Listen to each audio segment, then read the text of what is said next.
السلام علیکم ورحمۃ اللہ وبرکاتہ۔ امید کرتا ہوں آپ سب بخیریت ہوں گے۔ چلتے ہیں آج کے عنوان کی طرف۔ آج کی ویڈیو کا عنوان ہے ابو جہل کی گردن کا طوق۔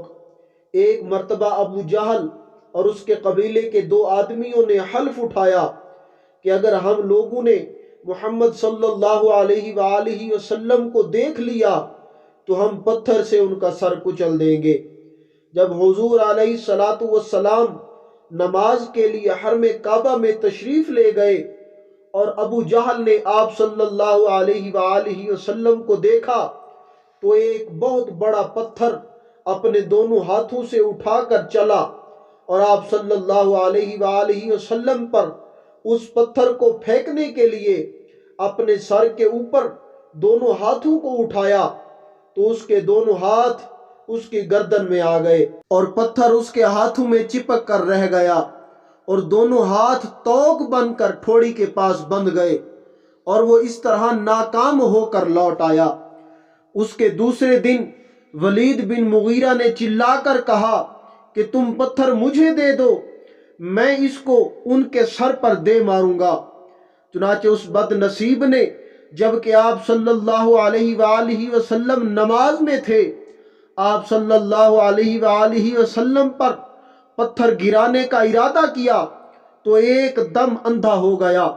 حضور صلی اللہ علیہ وآلہ وسلم کی قرات کی آواز تو سنتا رہا مگر آپ صلی اللہ علیہ وآلہ وسلم کی صورت نہیں دیکھ سکتا تھا۔ مجبوراً پلٹ گیا تو اپنے ساتھیوں کو بھی نہیں دیکھ سکا۔ جب آواز دی تو ساتھیوں نے پوچھا کہ کیا ہوا تو اس نے اپنی مجبوری کا حال بیان کیا۔ پھر اس کے تیسرے ساتھی نے غصے میں بھر کر پتھر کو اپنے ہاتھ میں لیا مگر یہ حضور صلی اللہ علیہ وآلہ وسلم کے قریب پہنچتے ہی الٹے پاؤں بدحواس ہو کر بھاگا اور ہانپتے کانپتے ہوئے اپنے ساتھیوں سے کہنے لگا کہ میں جب ان کے قریب پہنچا تو میں نے دیکھا ایک ایسا سانڈ ان کے قریب اپنی دم ہلا رہا ہے کہ میں نے آج تک ایسا خوفناک سانڈ دیکھا ہی نہیں تھا۔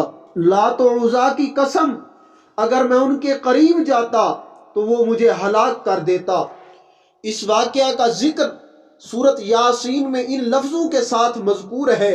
ترجمہ: بے شک ہم نے ان کی گردنوں میں طوق کر دیے ہیں کہ وہ ٹھوڑیوں تک ہیں، تو یہ لوگ اوپر کو منہ اٹھائے رہ گئے اور ہم نے ان کے آگے ایک دیوار بنا دی اور ان کے پیچھے ایک دیوار اور انہیں اوپر سے ڈھانپ دیا تو انہیں کچھ نہیں سوجھتا۔ درس ہدایت، یہ حضور اقدس صلی اللہ علیہ وآلہ وسلم کے معجزات میں سے ہے۔ بارہا کافروں نے آپ صلی اللہ علیہ وآلہ وسلم کو قتل کرنے کی سازش کی اور اپنی خفیہ چال بازیوں اور سیاہ کاریوں میں کوئی دقیقہ باقی نہیں چھوڑا مگر رحمت عالم صلی اللہ علیہ وآلہ وسلم پر کبھی بھی کوئی آنچ نہ آ سکی اور خداوند قدوس کا وعدہ پورا ہو گیا۔ واللہ یعصمک من الناس، یعنی اے محبوب، اللہ تعالی لوگوں کی چالوں سے آپ کو اپنی حفاظت میں رکھے گا۔ واللہ تعالی اعلم۔ خوش رہیں اور خوشیاں بانٹتے رہیں۔ اگر آپ کو ہماری یہ ویڈیو اچھی لگی ہے تو اسے لائک، کمنٹ اور دوستوں کے ساتھ شیئر کیجئے، اور اگر ابھی تک آپ نے ہمارے چینل کو سبسکرائب نہیں کیا تو ہمارے چینل کو سبسکرائب کر لیجئے اور مجھے اجازت دیجئے۔ اگلی ویڈیو تک کے لیے اللہ حافظ۔